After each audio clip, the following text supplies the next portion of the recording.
जय हिंद दोस्तों, welcome back my channel friends. आज हम देखने वाले हैं 12 जनवरी के करंट अफेयर 2022 के।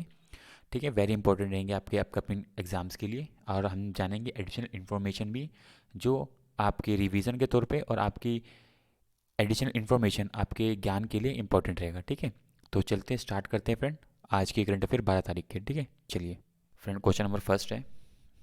पहला क्वेश्चन है, पूर्व प्रधानमंत्री लाल बहादुर शास्त्री की पुण्यतिथि हर साल किस तारीख को मनाया जाता है?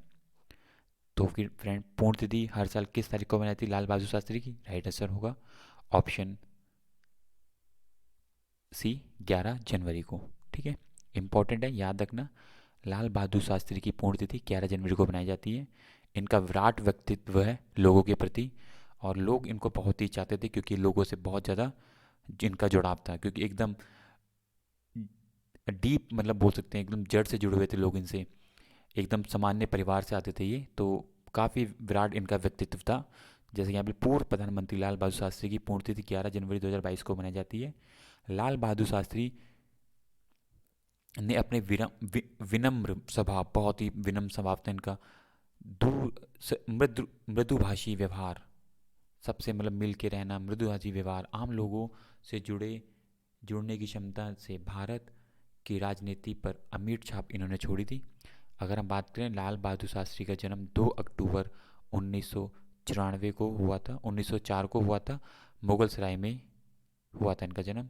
वे देश के दूसरे प्रधानमंत्री थे और इनकी 11 जनवरी 1966 में इनकी मृत्यु हो गई थी, निधन हो गया था। ठीक है, याद रखना है आपको, इंपॉर्टेंट है। इनके द्वारा कुछ कहे गए थे, यहाँ पे देख सकते हो इनका ये व्यक्तित्व, इनके विचार थे ये। ठीक है, तो चलते फ्रेंड नेक्स्ट क्वेश्चन की तरफ। क्वेश्चन नंबर सेकंड देख लेते हैं फ्रेंड। क्वेश्चन नंबर सेकंड है, वेरी वेरी इंपॉर्टेंट क्वेश्चन है फ्रेंड। ठीक है, ये बहुत बड़ी अचीवमेंट है। कौन 2023 से आईपीएल के टाइटल स्पॉन्सर के लिए वीवो का स्थान लेगा अब? ठीक है, तो लोगों आप लोगों को पता है, टाटा समूह ने अब वीवो को टाटा बाय बाय करके अब टाटा स्पॉन्सर करेगा आईपीएल को 2023 से। तो वेरी वेरी इंपॉर्टेंट है फ्रेंड। ठीक है, याद रखना है आपको ये। अब टाटा ने वीवो को हटा के स्पॉन्सरशिप ले ली है। जैसे कि आपको पता है कि टाटा समूह 2023 में आईपीएल के टाइटल स्पॉन्सर के लिए रूप में वीवो का स्थान लेगा। यह जानकारी इंडियन प्रीमियर लीग आईपीएल के चेयरमैन ब्रजेश पटेल, याद रखना उनका ब्रजेश नाम है, जो आईपीएल के चेयरमैन है इस टाइम।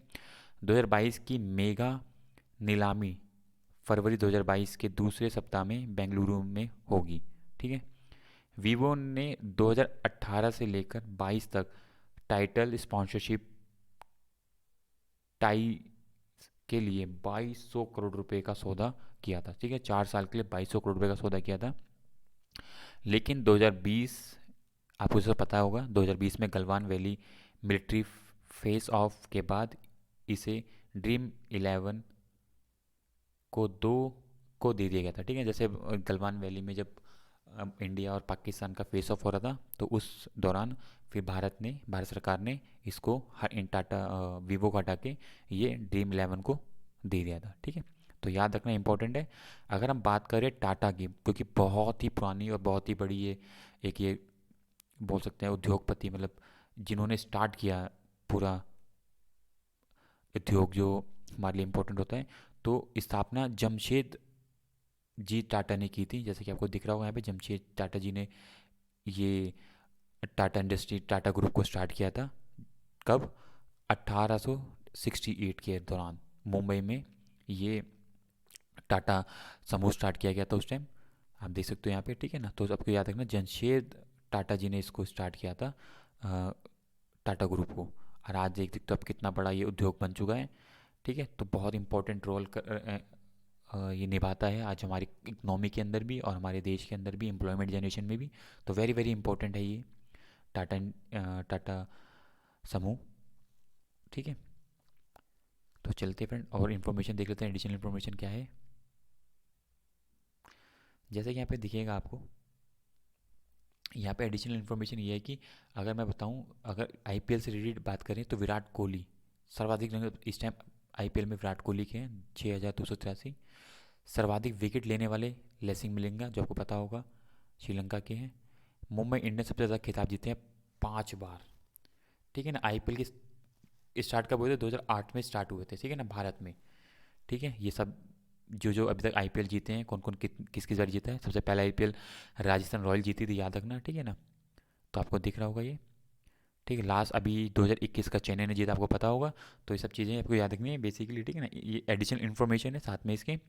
ठीक है, चलते हैं नेक्स्ट क्वेश्चन तरफ। क्वेश्चन नंबर थर्ड देख फ्रेंड। क्वेश्चन नंबर थर्ड है, किस राज्य सरकार ने कोविड-19 गाइडलाइंस के तहत जल्लीकट्टू के आयोजन को मंजूरी दे दी है? वेरी वेरी इंपॉर्टेंट, पता होगा जल्लीकट्टू आपको, बहुत ही ये एक फेमस खेल है दक्षिण की साइड, हमारे दक्षिण भारत की साइड।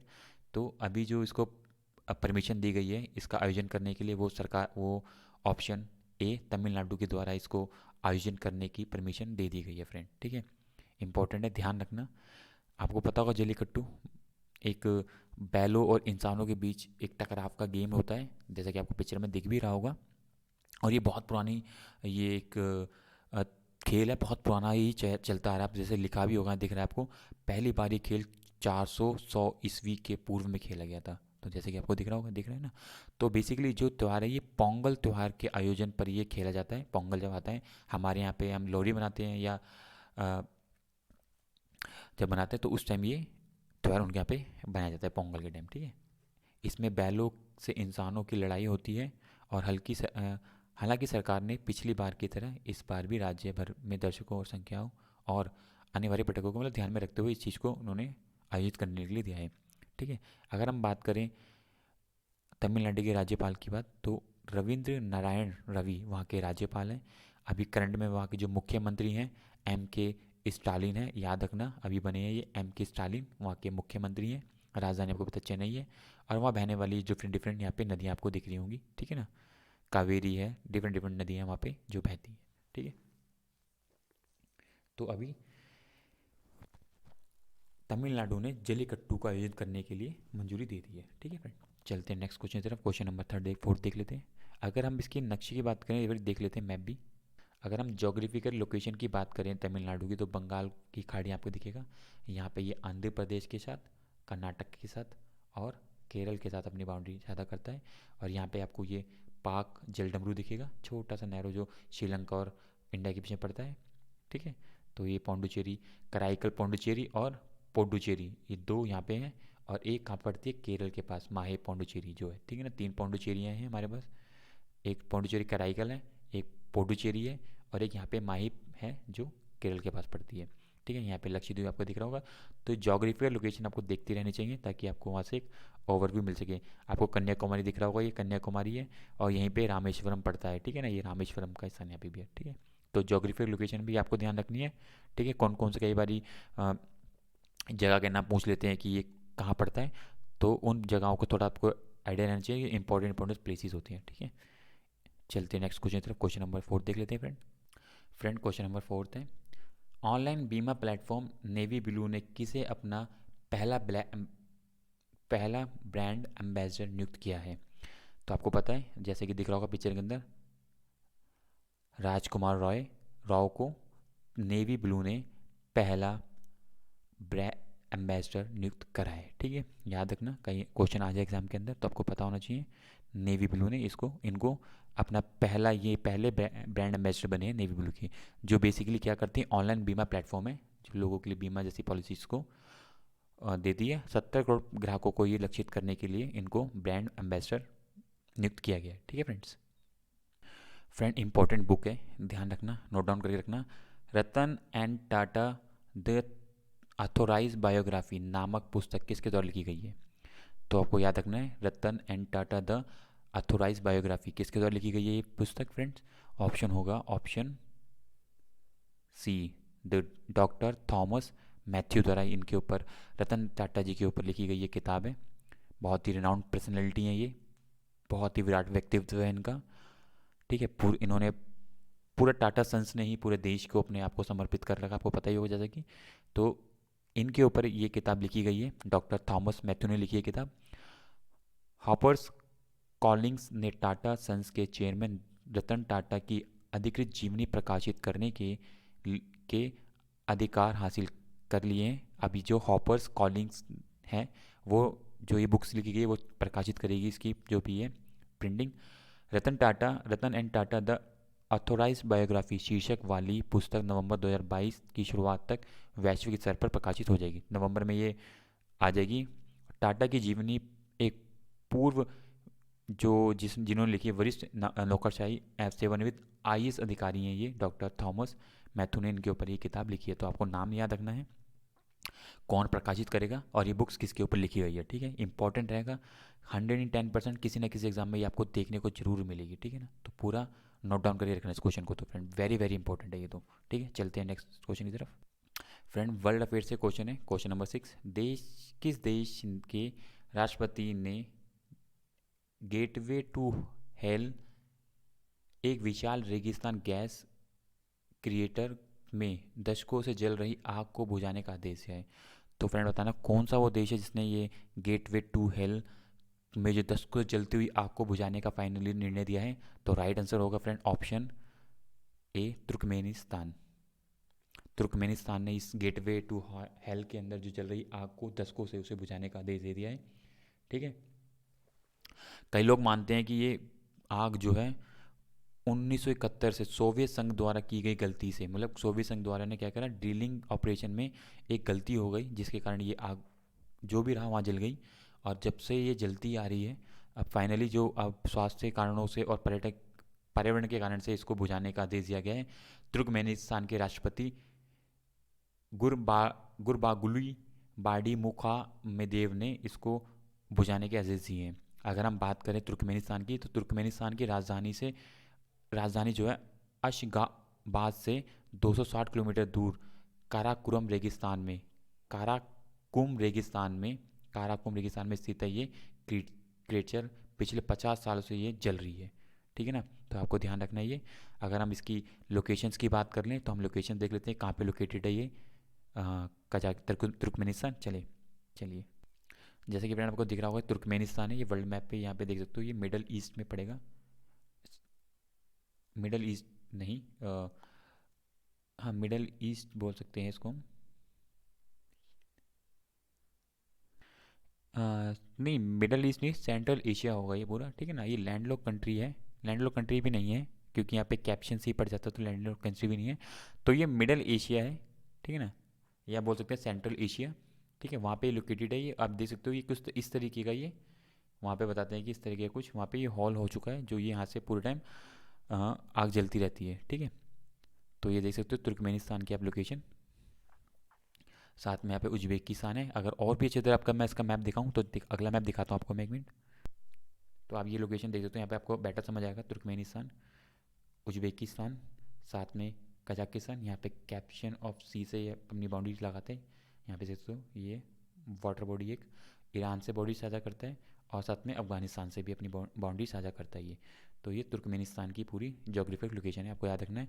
अशगाबाद इसकी राजधानी है, ठीक है। अगर क्वेश्चन आ जाए अशगाबाद की राजधानी है, कैप्शन सी से अपनी बाउंड्री साझा करता है। अगर डायरेक्ट क्वेश्चन ना के पूछ ले इनमें से कौन से देश की बाउंड्री कैप्शन सी से लगती है, तो तुर्कमेनिस्तान आपको याद रखना है उसकी बाउंड्री से लगती है, ठीक है। सेंट्रल एशिया, ठीक है, सेंट्रल एशिया का ये देश है, आपको ध्यान रखना है, ठीक है। चलते हैं फिर नेक्स्ट क्वेश्चन की तरफ। क्वेश्चन नंबर नेक्स्ट देख लेते हैं फ्रेंड। क्वेश्चन नंबर 7 है, अंतर्राष्ट्रीय मुद्रा कोष आईएमएफ ने जनवरी 2022 में किस से अपना मुख्य अर्थशास्त्री नियुक्त किया है। आपको बताना कौन सा है वो बंदा।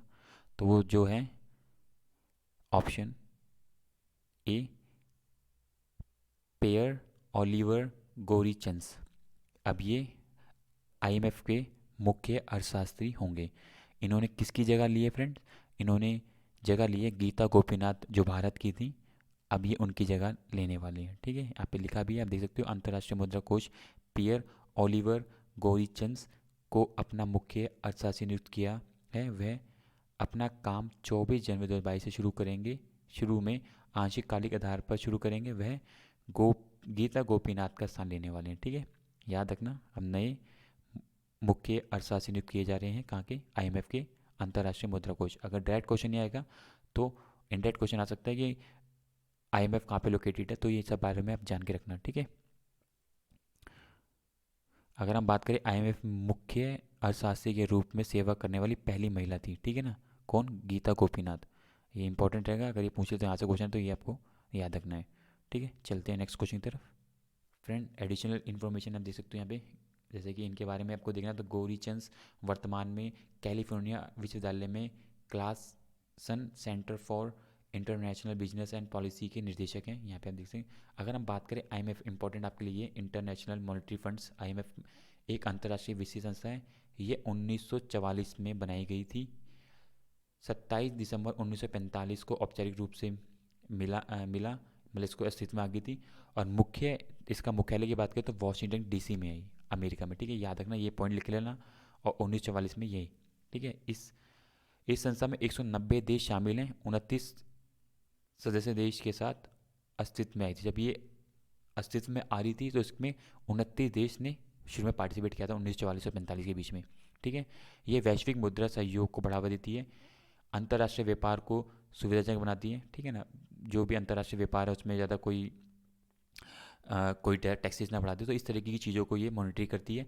वित्तीय स्थिरता को सुरक्षित करने, ज़्यादा कोई मतलब फाइनेंशियल कंडीशन जो हो देखती है, वित्तीय स्थिरता बनाए रखना होता है इसको। और आर्थिक विकास को बढ़ावा देती है, इंपॉर्टेंट काम है इसको, आर्थिक विकास को ज़्यादा बढ़ावा देती है ये। उच्च रोजगार को बढ़ावा देने का और दुनिया भर में गरीबी को कम करने का कार्य आईएमएफ करती है। तो ठीक इंपॉर्टेंट है ये। अगर कोई उद्देश्य पूछ ले तो आपको इसके मुख्य मुख्य उद्देश्य आपको पता होने चाहिए, आईएमएफ का क्या क्या काम करती है। ठीक है फ्रेंड, वेरी इंपॉर्टेंट क्वेश्चन है। जनवरी 2022 में किस रेलवे स्टेशन को एकता नगर रेलवे स्टेशन के नाम से बदल दिया जाना जाएगा? तो उसका राइट आंसर आपको बताना है कौन सा रेलवे स्टेशन होगा वो। तो फ्रेंड राइट आंसर होगा केवड़िया रेलवे स्टेशन को अब एकता नगर रेलवे स्टेशन के नाम से जाना जाएगा। ठीक है, आपको याद रखना है, क्वेश्चन आने के चांस रहेंगे, क्योंकि अब से भारतीय रेलवे के केवड़िया स्टेशन को एकता नगर रेलवे स्टेशन के नाम से जाना जाएगा। यह रेल मंत्रालय ने स्टैच्यू ऑफ यूनिटी के पास स्थित स्टेशन का नाम बदलने को मंजूर, क्योंकि ये स्टैच्यू ऑफ यूनिटी जो गुजरात में है वहाँ पे हैगा, तो उसको केवड़िया को बदल के अब एकता नगर रेलवे स्टेशन रख दिया जाएगा। ठीक है, याद रखना आपको, अगर क्वेश्चन आ जाए तो आपको पता होना चाहिए। अब एकता नगर रेलवे स्टेशन का नाम केवड़िया का नाम बदल के एकता नगर रखा जाएगा। ठीक है, यहाँ देख सकते हो आप, ये रेलवे स्टेशन होने वाला है। ठीक है, इसकी मंजूरी दे दी गई है रेलवे बोर्ड के द्वारा। ठीक है फ्रेंड, क्वेश्चन नंबर 9 है। 9 जनवरी 2022 को मुंबई में 12वां भारत रत्न डॉक्टर अंबेडकर पुरस्कार और अंतर्राष्ट्रीय बुद्ध शांति पुरस्कार किसने प्रदान किया है? तो किसने प्रदान किया है फ्रेंड? राइट आंसर होगा ऑप्शन बी, भगत सिंह केशरिया केशरिया ने प्रदान किया है। जो भगत सिंह है ये महाराष्ट्र के राज्यपाल हैं, आपको पता होगा। ठीक है, इन्होंने भारत रत्न डॉक्टर अंबेडकर और अंतर्राष्ट्रीय बुद्ध शांति पुरस्कार प्रदान किया है, आप लोगों को पता होगा। ये जो आपने भाईजान की मूवी देखी होगी जिसके अंदर इन्होंने रोल अदा किया था, तो अभिनेत्री हर्षा मल्होत्री और केडिया सिक्योरिटीज़ के एमडी डॉक्टर विजय केडिया को भारत रत्न डॉक्टर अंबेडकर पुरस्कार सम्मानित किया गया है। ठीक है, आप तो इनको जानते होंगे, मुन्नी का रोल करने वाली है। ठीक है, तो इनको ये प्रदान किया गया, इन दो जनों को प्रदान किया गया ये। ठीक है, तो याद रखना, कहीं क्वेश्चन आ जाए तो आप अटैम्प्ट कर लें इस क्वेश्चन को इजीली। ठीक है फ्रेंड, अगर हम बात करें डॉक्टर अंबेडकर अंतर्राष्ट्रीय पुरस्कार की, एक सेकंड फ्रेंड, हाँ तो अगर देख सकते हो, डॉक्टर अंबेडकर अंतर्राष्ट्रीय पुरस्कार भारत सरकार द्वारा दिए जाने वाले अंतर्राष्ट्रीय पुरस्कारों में से एक है ये। इसकी स्थापना 1995 में हुई थी। ठीक है ना, चयन समिति आप देख सकते हो ये किस तरीके से चयन किया जाता है। और अगर हम बात करें अतिरिक्त और कौन कौन से अंबेडकर जी के ही नाम पे जो पुरस्कार दिए जाते हैं वो है, एक तो आप देख सकते हो अंबेडकर सामाजिक और सेवा पुरस्कार दिया जाता है, अंबेडकर महिला और कल्याण पुरस्कार दिया जाता है, अंबेडकर न्याय पुरस्कार दिया जाता है और अंबेडकर शिक्षा पुरस्कार, ये सब अंबेडकर जी के नाम पे ये सारे पुरस्कार प्रदान किए जाते हैं। ठीक है, आपको ध्यान रखना है, ये सारे अंबेडकर जी के नाम पे ये रखे गए सारे अवार्ड्स हैं। तो इंपॉर्टेंट है, याद रखना, कहीं यहाँ से क्वेश्चन आए तो आप इजीली अटैम्प्ट कर लें। ठीक है, बाकी एडिशनल इन्फॉर्मेशन यहाँ पे लिखी गई है। चलते हैं नेक्स्ट क्वेश्चन की तरफ। क्वेश्चन नंबर 10 देख लेते हैं फ्रेंड क्वेश्चन नंबर 10 है, किस राज्य सरकार ने उच्च शिक्षा विभाग के तहत सहायता प्राप्त कॉलेजों की महिला कर्मचारियों के लिए मातृत्व अवकाश के लाभ को 90 दिनों से बढ़ाकर 180 दिन कर दिया है, ठीक है ना। तो बहुत इंपॉर्टेंट है वैसे तो जो राइट आंसर होगा ऑप्शन सी होगा। उड़ीसा सरकार ने अब मातृत्व अवकाश को 90 दिन से बढ़ाकर डबल कर दिया है 180 दिन। उड़ीसा सरकार ने उच्च शिक्षा विभाग के तहत सहायता प्राप्त कॉलेजों की महिलाओं कर्मचारियों के लिए मातृत्व अवकाश का लाभ 90 दिन से बढ़ाकर 180 दिन कर दिया है, ठीक है। इंपॉर्टेंट है, ध्यान रखना कि उड़ीसा सरकार ने ये स्टेप लिया है मातृत्व अवकाश के लिए, ठीक है ना। प्रेगनेंसी के दौरान 90 को 180 दिन कर दिया गया है, ठीक है। अगर हम बात करें राज्यपाल की उड़ीसा के, तो गणेश लाल वहाँ के राज्यपाल हैं। आप लोगों को पता होगा वहाँ के मुख्यमंत्री नवीन पटनायक हैं। बहुत ही लंबे समय से उन्होंने वहाँ का कार्यभार संभाल रखा है। राजधानी भुवनेश्वर, और वहाँ पे जो नदियाँ बहती हैं इंपॉर्टेंट सारी नदियाँ यहाँ पे लिखी गई हैं, ठीक है। अगर हम उड़ीसा की जोग्राफिकल लोकेशन की बात करें फ्रेंड, तो आप देख सकते हो जोग्राफिकल लोकेशन, ठीक है। एक यहाँ से देख सकते हो बे ऑफ बंगाल से अपनी बाउंड्री लगाता है यहाँ पे ये, ठीक है। यहाँ पे आंध्र प्रदेश, छत्तीसगढ़, झारखंड और पश्चिम बंगाल से अपनी बाउंड्री साझा करता है। भुवनेश्वर इसकी राजधानी है, जो आप लोकेशन देख सकते हो यहाँ पे, ठीक है। इंपॉर्टेंट लोकेशन है, आप ध्यान रखना कभी लोकेशन से कोई क्वेश्चन आ जाए तो आप इजीली अटेम्प्ट कर लें, ठीक है। तो फ्रेंड आज के लिए इतना ही, ठीक है। नेक्स्ट वीडियो में हम और भी जो नए करंट अफेयर्स होंगे हम जानेंगे। तो आज के लिए इतना ही फ्रेंड। तो चैनल को सब्सक्राइब करना, बेल आइकन क्लिक करना, ताकि आपको इस तरह की current affair time to time मिलते रहें, ठीक है friend. Thank you for watching my video, bye bye, thank you.